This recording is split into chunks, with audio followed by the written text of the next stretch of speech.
Starten igen, og prøver at få fat i ham syveren der, og du kører op på venstre kant. Rune, de kører over på højre kant igen. Du må gerne bytte, når der er gået lidt tid. Det var udmærket bytte. Prøv lige en gang. De har ikke en skide respekt for os, og ved I hvorfor de ikke har det? Ved I hvorfor de ikke har det? Fordi selv de nemmeste afleveringer, selv de nemmeste driblinger, dem tager vi.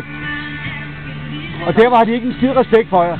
Nu har vi scoret. Kevin har lavet et brandmål. Pissegodt, Kevin. Nu har vi chancen for at komme ind nu. Nu skal vi gå ind og ryste den. Vi skal virkelig gå ind og ryste den. Vi taber 60-70%. Det er nogle ældre her, nogle der er jo lidt her faste. Men ind og vind de nærkampe også. Det er dem, der vinder dem. Det er dem, der vinder næsten alle nærkampe. Okay, bevares Dennis og Magnus kan det udmærke, og nogle andre også. Og med Lillemark også. Men altså, ind og vind de nærkampe. Og så tro på, at vi kan vinde den kamp. Tro på det inderst inde, og få tingene til at fungere. Nej, det gider ikke høre det. Hvad hedder det? Kom ind i kampen. Kom ind i kampen.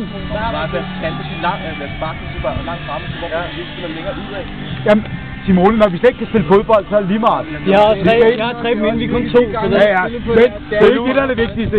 Nu har jeg ordet. Vi spiller, prøv lige en gang. Vi spiller 2 afleveringer, så mister vi den.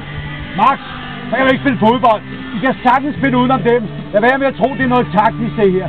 Med jeres, hvordan I ligger. Men alt falder til jorden, når man ikke kan spille til hinanden, og når man ikke kan drible, og når man ingenting kan. Så derfor ind, gør noget ved jer selv, gutter. Spil den lige på. Vis jeres krop, vis I vil vinde. I kan sagtens slå dem.